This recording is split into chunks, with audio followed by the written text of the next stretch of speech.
Welcome to the Top Business Leaders Show, powered by Rise 25 Media. We feature top founders, executives, and business leaders from all over the world.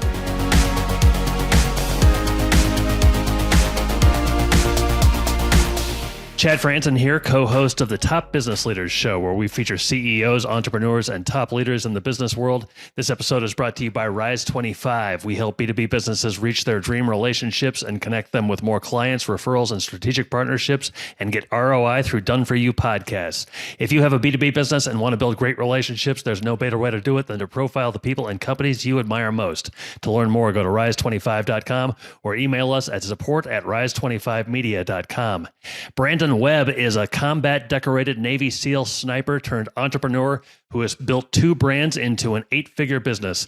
As a U.S. Navy chief, he was head instructor at the Navy SEAL Sniper School, which produced some of America's most legendary snipers. Brandon, thank you so much for joining me today. How are you? Good. Thanks for having me, Chad. Hey, so you left home and joined the Navy when you were 16 years old. Why did you do that?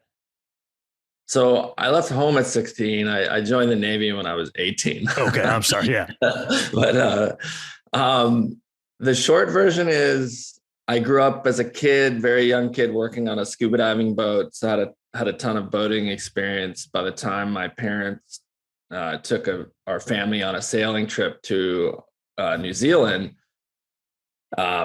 we sailed from Ventura, California, all the way down to Baja, Mexico, mainland, Acapulco, over to the Marquesas Islands and then French Polynesia.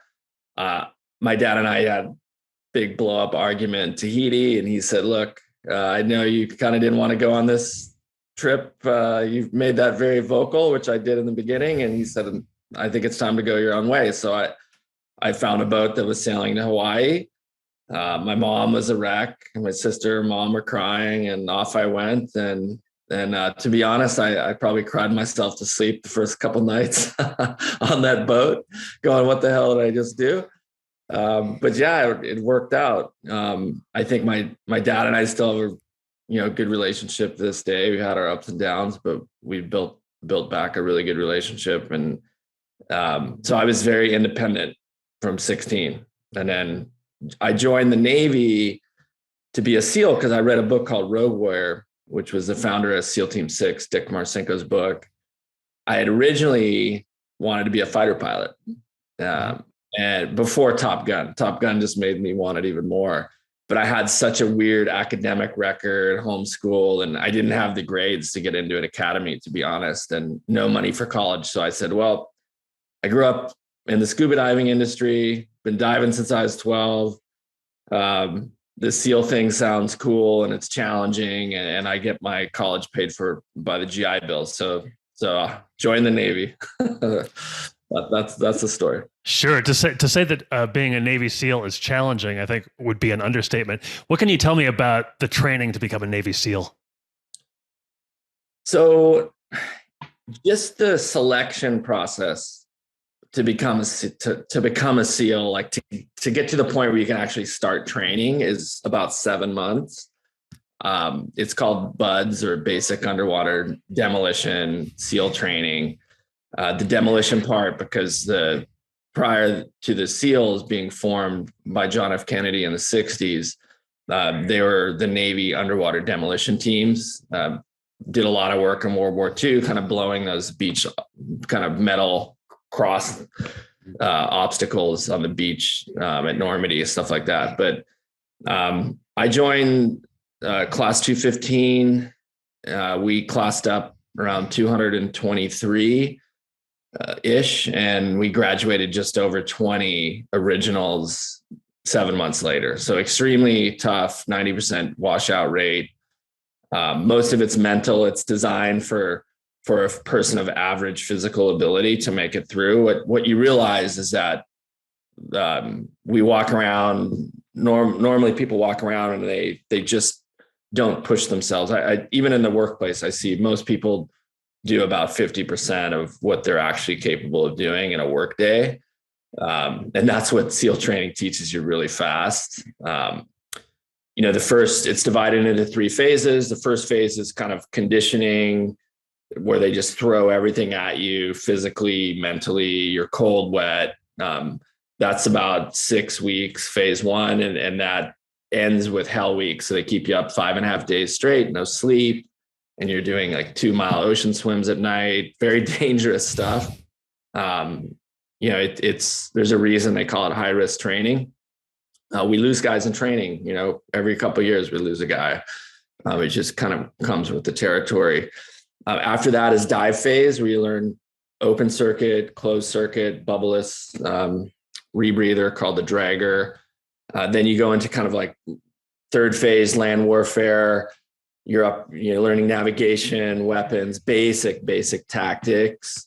And then you finish and you go to 3 months of SEAL tactical training, where you really start to learn how to become a SEAL. They really build the foundation. And then we lose guys there too. I'd say 10% attrition, because guys are tough enough mentally and physically to make it through SEAL training, but they can't. Some guys are just missing that kind of shoot, move, communicate. They just can't put it all together. And they end up being unsafe in the kill house, we call it, which is the hostage rescue house. And once you complete that, you get your SEAL pin, and then you go to a team, and then you typically do another 12-month advanced workup with a platoon, deploy. When you come back from a deployment, you're not considered a new guy anymore. So it's about 2 years in the pipeline. What was your first assignment? I chose SEAL Team 3. It was a West Coast team. At the time, SEAL Team 3 was responsible for Southwest Asia, so primarily the Middle East. The two teams that were working in the late 90s was SEAL Team 4 in South America and SEAL Team 3 in the Middle East. We were doing a lot of stuff in the Middle East with enforcing the sanctions against Saddam Hussein, like boarding the oil smugglers, taking over the ships and steering them down to UAE.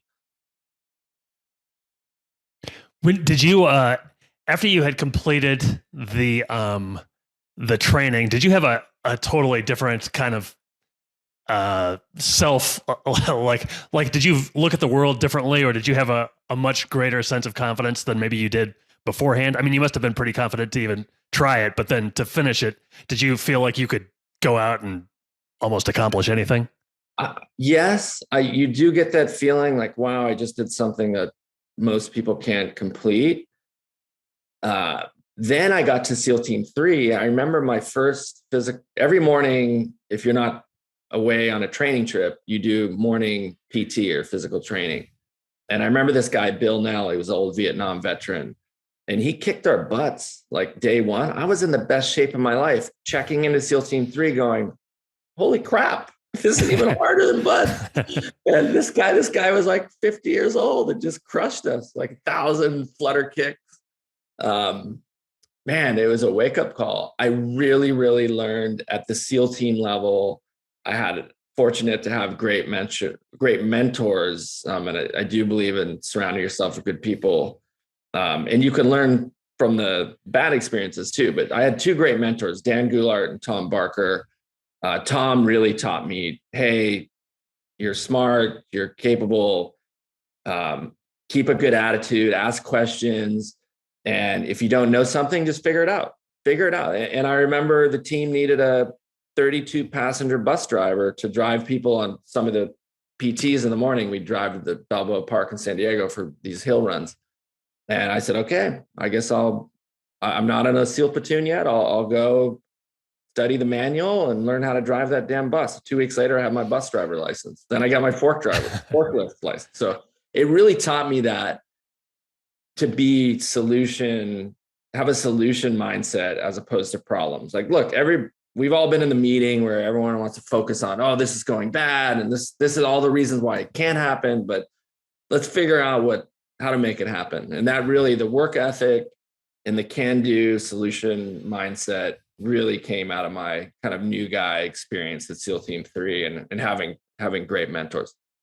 Tell me about being a sniper. What kind of mentality and skills do you need to be successful at that? Well, you have to be a good shot, which I was not when I joined the teams. I had very little shooting experience. I became very good and one of the top shooters in my platoon, and I got selected. Dan, my chief, pulled me in the office with my friend Glenn Doherty and said, look, you two guys we need 2 more snipers. You guys are the best shots. we're going to send you to school and give you a shot. And at the time, new guys didn't get to go to the school. It was reserved for senior guys. So we were excited and terrified all at once because, we didn't want to let the platoon down.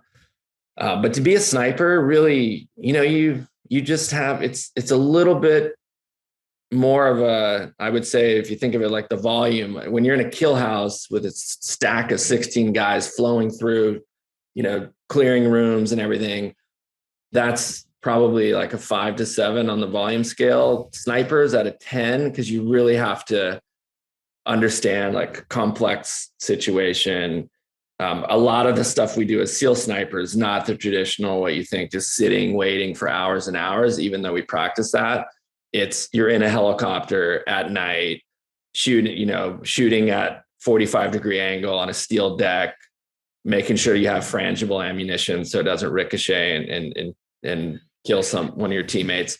And you're relaying the entire picture to the platoon commander, where to hook. You got two rigid hull inflatables coming up alongside a tanker, telling them where to hook. These guys' lives are at danger. They're doing 20, 30 foot climbs, full kit. The breacher has an oxygen torch on his back to cut in because these smugglers would weld themselves inside.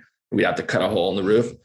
So, and the sniper is kind of in the helicopter, identifying the ship, calling the platoon, coordinating where the guys come in and hook, then, taking out any targets. So you really have to have a high degree of kind of comprehension, patience, being able to do simple math, but quick, calculating for angles, wind, that type of thing. You were the head instructor at the Navy SEAL Sniper School. What made you an effective instructor for snipers? I think two things. One, I cared. I gave a shit. I gave up a cushy, we call it shore duty in the Navy. It's kind of like where you take a 3-year break and have a very relaxed schedule. I was going to go to be a BUDS instructor and finish my degree and get my PODS license. But a guy named Bob recruited me. He said, look, we need you. You have relevant experience. You just came back from Afghanistan. And we're overhauling the sniper course. We have an average course and we want to make it one of the best in the world. So Bob really sold me. And that was at the time, look, we were just invading Afghanistan to wipe out the terror training camps. We just went into Iraq. So I said, okay, I kind of owe it to the guys. So I went down there as an instructor at first, and then Bob recruited me, a guest instructor. I was at advanced sniper training. Then Bob recruited me to come down. And then when he retired, he said, look, I'm going to put you in as the course manager. And at the time I was an E6 filling a E8 billet. So I was filling a billet that was 2 ranks above my pay grade. But the other part, so one, I really cared about what I was doing. And I think that you see that on a lot of good teachers, whether it's grade school, high school, or college. But the other thing that really made an impact on me was we overhauling the sniper program with technology and looking in the mirror at ourselves going, how do we teach better? We brought in some amazing consultants. One of them was a guy called Lanny Basham. And Lanny was a gold medalist and developed this mental management program. And it was really the key components were self-talk, visualization, positive teaching method versus negative. And that shows up in coaching. If, say, kids are playing baseball and you see a kid just not following through on his swing and you're pointing out all the errors, like, hey, why are you doing this? Your elbow's cocked and you're swinging the bat all wrong, as opposed to just tell them what to do correctly. Because when you're a beginner, your brain is a sponge. It's like a blank slate. So why fill it with all sorts of mistakes and errors when you can just give the positive corrections? We did that. We saw our 30% failure rate in the sniper program. And these are guys that are showing up already motivated, already good at what they do in the SEAL teams. And we were still failing 30%. When we changed to this mental management program, taught them how to combat self-talk and the negative talk in their head, and change from negative to positive teaching style, we started graduating everybody. We had like less than 1% attrition rate, and it happened overnight. And when before, as a also like teaching them how to deal with self-limiting, self-talk and limiting behavior, we've all seen people and heard them go, oh, I'm not good with numbers. I'm not good at math. I'm not a good golfer. When you announce that and think that way about yourself, you've set that ceiling, right? So when students would ask the instructors, hey, what's a good shooting score? We would say, 80% is the minimum, but we would say, well, if you're shooting 90, 95, that's pretty damn good. When we implemented the mental management course, we said, well, 100 is a great score. And for the first time, guys were shooting hundreds on tests, incredibly complex tests with many variables, with wind and moving targets. And it just shows you how, when you change that narrative, how powerful it can be. And that is something that I really think that experience helped me transition from military SEAL team to entrepreneur. Because to be honest, brutally honest with you and your audience, a lot of SEALs don't make it. They don't make the transition. And it's like Michael Phelps made that documentary about gold medalists sinking into depression. I think it's very similar. You're at the pinnacle of your performance or your career, and you have this purpose as a SEAL or a gold medalist. And then when you win the medal or the games are over, now what? And it's kind of the same thing with the SEALs. And so I'm really kind of thinking about writing my next book around mindset, like what makes the 0.001% able to continue to operate at a high level throughout their career and not have these ups and downs where a guy's a professional baseball player, MBA, and then he just flames out, loses all his money, falls into depression, because it happens all the time. Mm-hmm. Like extremely successful people across multiple career genres, they reach these highs and they just drop. And so what's the mindset that kind of sees that separates the LeBron James, from the average players, that kind of thing. But the mental management stuff is huge for me. Yeah, that's very interesting about kind of setting your own ceiling and maybe trying to avoid that. Tell me about your first entrepreneurial experience. So I had this crazy idea to develop a racetrack with the tactical training facility in Southern California. It was a good concept, definitely was a market need, because I saw our training in California get pushed to middle America. We were sending guys to the Midwest to do sniper training, very expensive. They're away from their families. And I saw the success of these private facilities on the East Coast. And when I got out, I decided I wanted to get into business. My parents were both entrepreneurs, and from very different industries, each of them. Mom was in coffee tea manufacturing. My dad was a contractor turned developer. But I knew I wanted to get into business. I started this thing, just bit off. In hindsight, I'm like, what was I thinking? It's like $100 million project. But, I just started drinking from the fire hose, and we ended up getting the permits.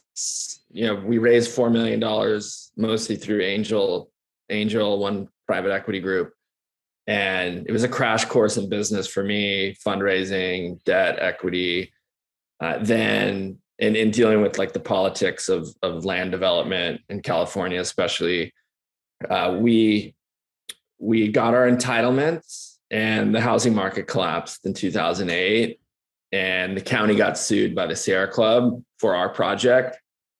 We paid almost $300K for independent environmental report, which came out very, very favorable. But the county got sued, and they said, hey, so the housing market collapses. All our investors are like, hey, we don't have any money to give. We're trying to deal with our own issues. And then the county says, look, we'll fight this lawsuit, but you're going to pay our legal bills. Like, who wants to pay a government employee to kind of drag out a legal process? So it killed the project, and I lost my life savings. Got a divorce recently after that, and kind of had to like pick myself up and dust myself off. But when I realized all that I had learned and the knowledge I had gained, it gave me the confidence to kind of go do something else, which I had to get a job. I had family support. I went, worked for the defense industry for L3 Communications for a couple of years, which was an incredible experience. But it really showed me that I had a taste of entrepreneurship and didn't want to let it go. So I was moonlighting as a blogger on the side, and had just sold my first book, The Red Circle. And the blog started to take off, or actually the blog I was running at military.com was taking off. And I said, I can do this myself. Like, I'll start a military culture blog. And so I did. I started SOFREP. And then that took off right away. Within a year, we had, 700,000 in ad commitments, and I was the only employee. So I was like, I have a business here. So yeah, tell me a little bit more about, it's called SOFREP Media. Yeah. So our main site, sofrep.com, is military culture, defense, and foreign policy news. It's a very niche site with the content, but given this current situation with Ukraine, that's really where we shine as far as really doing experience-based, truth, fact-based reporting, digging into areas that the mainstream media just can't touch because they don't understand, the whole command and control of the battlefield, and there's the sourcing isn't as strong as our writing team, and most of our journalists are former military. Mm-hmm. So that site was military culture and doing very well. Then my writers started to see that the mainstream press weren't reporting accurately on what was happening overseas. So we started breaking news, and I hadn't set out to do that. And then when it happened, I'm like, okay, this is fine, but none of us went to journalism school. How do we need to come up with our own ethics around what we do and what we publish, and put a publishing board in place. So made a lot of mistakes along the way, but ended up today in a really good spot where we've had subscribers with us 77+ years, and they trust us for, to tell it like it is, whether they like it or not.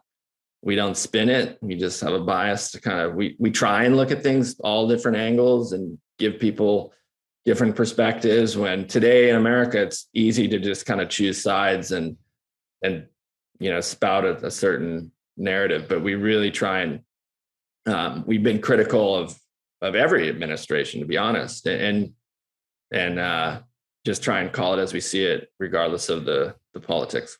So that's one successful brand that you've created. You've also created another one called Crate Club. Yeah, in about 2014, we started thinking about is there other ways we can monetize our membership? And we have a gear review site called the Loadout Room.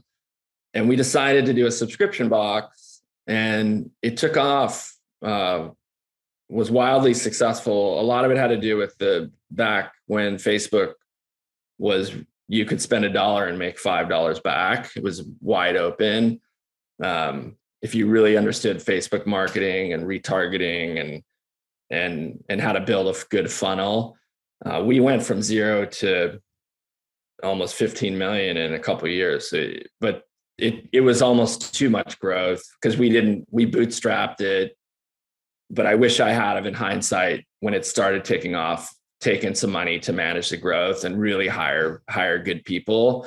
And it really, the challenges of that business and watching it kind of come off the tracks and having to sell it in 2020 to a competitor, really, as that was evolving, I understood that I needed to go back to school. So I went to a 2-year kind of an entrepreneur MBA program at Harvard Business School, and said, I need to go back to school. And it was transformational for me to do that program with the knowledge, but also the network now that I'm a HBS alumni. But that, two very different businesses. Asset light media, no inventory, no supply chain. Asset heavy, complex supply chain, fast growing membership, trying to project out inventory to order and track, and dealing with third-party logistics providers. It was crazy, but a great experience. Sure. So along with everything else, you are an author. You're a New York Times bestselling author, multiple books. You've written one called Total Focus about making decisions under pressure. What would you say are some takeaways a reader might gain from that? I mean, the biggest takeaway, and that's just me sharing my own issues with entrepreneurship that I think many entrepreneurs share, is a lack of focus, especially in the beginning. We chase so many different things, and then, in my experience, nothing came to fruition until I had focus. And it was through a conversation I met with a mentor of mine. But that was the main thing. Like, look, you can buy capacity if you're successful later on, but in the beginning, you really got to focus. One, maybe two opportunities, and if you're Elon Musk and you're worth, $100+ billion, you can do a lot of things. You can start multiple companies and hire great teams. But when you're a startup entrepreneur, I haven't come across anyone in my path yet that has chased 3-4 different opportunities and been successful. It's always been like, oh God, I got to focus on this one thing and obsess over it and see it to fruition. So that was a Total Focus, was just kind of sharing my own entrepreneurial journey, and realizing, there's a time that you do have to focus, especially in the beginning when you're starting out. And you're writing a new thriller series. You've written some other nonfiction books, but you're writing a new thriller series. Is that right? Yeah, before the pandemic, I had this concept for a thriller based on before I was a Navy SEAL, I was a search and rescue swimmer for 3 years at a helicopter squadron in San Diego called HS-6. My first deployment with HS-6 was on the nuclear aircraft carrier Abraham Lincoln, which is a floating city of about 6,000 people. You have the ship's crew, and in the air wing, everyone flies on and populates the ship as an air wing when you deploy overseas to the Gulf. So about 6,000 people. We had a sexual predator on the boat. They had just integrated women into operational roles, and this guy assaulted, I think, 7 women on the ship. Never caught him. Just wasn't the Navy ship like that's not really set up to deal with that kind of crime. And it planted the seed for a thriller. And I felt like I had kind of said, at the time, I said all I wanted to say on the nonfiction. I'm like, yeah, I told my story, but I love writing. So let's try fiction. So I called my friend John, who we've written a few books together. None of us had written fiction. And I said, look, I have this idea. I've got about 25,000 words written, which is about a quarter of a book. The plot, some characters are developed. And do you want to help me? And he's like, okay. But when you're selling a novel or fiction book, you got to finish the book. You can't, nonfiction, you could send a 1-page proposal. But fiction is like, they want to see if you have what it takes. And so we finished it. We had a really good agent kind of help us refine it. And then we sold it to Random House for a record advance in 2020. The first book was called Steel Fear. The second one, I just got the proofs in, is called Cold Fear. And it's a Finn X series. Finn, no last name, is our main hero.